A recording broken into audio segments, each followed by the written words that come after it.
Hello and good evening. Thanks for joining me tonight. My name is Chad Andrews, and I'm your student's, your son or daughter's P155 public communications teacher. This is a dual credit class through IU, or Indiana University at Carmel High School. So there's a couple things I want to go over eventually about how this class is a unique one in the sense that it is both beholden to IU and to Carmel policies. But first, let's talk a little bit about me. You may want to know who I am after all. I am a teacher of English, even though this is a speech class. I have a Master of Arts in English, which is required for teaching this class. I received mine from IUPUI, now IU Indy, and I actually taught there for 3 years before teaching here at Carmel High School. So it's my 10th year at Carmel, which makes it my 13th year of teaching.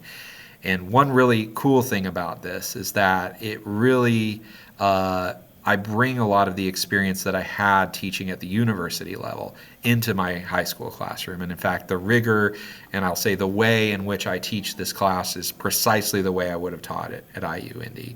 And I really try to give the kids the authentic college experience when they are in my classroom. That said, I have a background in public speaking as well. I've taught several public speaking courses at previous institutions, and on top of that, I was a competitive speech and debater in college as well. So it's something I have both a background as far as like a student, but also as an instructor. I really enjoy and appreciate students at this time of their lives, whether they're seniors or freshmen in college, because they're really transitioning into a new world. They're really shedding the old skin and the old ways, and it's a big and important time for them. And so I really try to emphasize and lead students in my classroom towards that independence and that ownership, and really starting to take the safety, the training wheels off for them as they go. In P155 in particular, there's a few objectives you should just know about the course in general. I won't go into like describing every speech we do, but we do 4 major speeches. And all of them really emphasize these important skills surrounding public speech. Now, this isn't like a Toastmasters course where we're teaching them how to speak on particular occasions, like at a wedding or at a eulogy. Those are important to be prepared for. Those are things that we're going to be asked to do on just a couple times in our lives. What we really try to focus on is preparing students for everyday connection, everyday persuasion, and for the kind of speech that they're going to be doing in public with maybe small groups or small teams, or in front of small rooms. It's very, very possible that they're all going to be in either jobs or in situations in the future where they're going to have to speak in these ways and not in the ways that involve, like, say, a script. And so we try to get them ready for that. So we'll work around techniques for reducing speech anxiety, starting to understand who an audience in the room is, what are their needs, what are your goals, and really trying to work around building a speech that's going to effectively do those things. So it's about understanding what you need to accomplish and using speech to do that. We also look at trying to understand a variety of perspectives on common issues. So part of the classes also has this critical thinking element where we look at, okay, what is a common issue that people are talking about in the public, and how can we maybe try to convey to other people an understanding of the ways in which people think about this thing. So it's also about like being able to understand our awareness of how other people think, but also an awareness of how we can impact them by speaking and through our words and through our actions, right? So some key policies as parents you may want to know about this class, because again, it's a unique animal being IU and Carmel at once. The first one is the late policy. This is pretty much the same across the board, but homework is not accepted late in this class, period. It's a college level class, so even if they're not taking it for credit, the expectation is that they're going to be turning it in on time. Papers can be turned in late, or rather, in this case, outlines can be turned in late. However, they require a written reflection to do so, and they always have to be turned in by your speech date.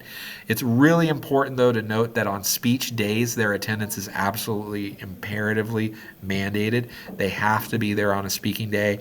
IU is very strict about that. Emergencies happen, sure, but those emergencies require, unfortunately, documentation to be excused in any way, shape, or form. My hands are very tied on this, and there's some pretty obvious reasons for that. Speech anxiety can be a big one, and a lot of people get scared and they get wet feet around speeches. It's understandable, but in order to protect the time of both myself and their classmates, we really have to take that very seriously. So if your student has a speech coming up, and you're checking in with them, really they need to make sure that they are here. There's not a lot of flexibility around that on a speaking day. That has to be treated like gospel. Attendance-wise, one thing that is unique to the IU side of things is if your student is taking this for IU credit, their IU grade could be impacted in different ways than their Carmel grade. For example, if they are not attending regularly, they miss more than 5 class periods, unexcused, and it's worth noting, unexcused. Their grade can be impacted by that according to IU's policy. So their IU grade could be penalized for having more than 5 unexcused absences. Now, medically excused absences, mandated or required absences for other things that are required through the school, those are not going to count towards the 5. So it's very rare that this happens, but if your student is doesn't like to be at school, it may be good to keep tabs on that, or at least check in with them, because this is something they should be very aware of, and they are aware of, that if they miss more than 5 of those, it can start hurting their grade. Reassessment, it's not offered for the IU grade. In other words, if they do a speech, they're not happy with the grade that they get, they can possibly redo the speech for me for their Carmel grade, but they cannot do so for their IU grade. For the Carmel grade, their speech has to have been done on time. It has to have received below a B, and it does require a conference with me. Now, this isn't to create some sort of artificial barrier to the student coming in and reassessing. It's really so that there can be a thoughtful reflection on what can be done better, and so now there's an opportunity for them to actually come in and not just repeat the same thing they did without a little bit of thought through how it can be improved. AI and plagiarism, if a student is caught using AI or they're plagiarizing their speech, their plan, their whatever, they're planning for it, their research for it, they are allowed to redo that speech according to CHS for their CHS grade. But the IU grade will remain a 0, and I do have to report plagiarism instances. So as you can tell, the theme here really is this. IU doesn't play around with their policies. They're pretty rigid about the policies, and there's really not a lot of flexibility around those policies. That said, those policies will always only impact their IU grade if they're taking the class for it. So that brings me to registration. Your student is not required to take this class for credit. If they want to just take it to get the experience, but they don't want to register and have this on their college transcript, they don't have to. But if they're interested in registering, a few important dates. One is September 5th. If they register by September 5th, they will be in this class. They will get the credit. They can drop from this class as late as September 19th. So that gives them 2 extra weeks to kind of figure out things and decide for sure if they are certain they want to stay registered in the class or not. After that point, they can withdraw from the class still, but the difference is that by November 10th, if they withdraw from the class, there will be a W or a withdrawal mark on their college transcript. If they drop out of the class before September 19th, however, there will be no record that they were ever in the class, which in some competitive programs, a student might prefer to not have on their transcript.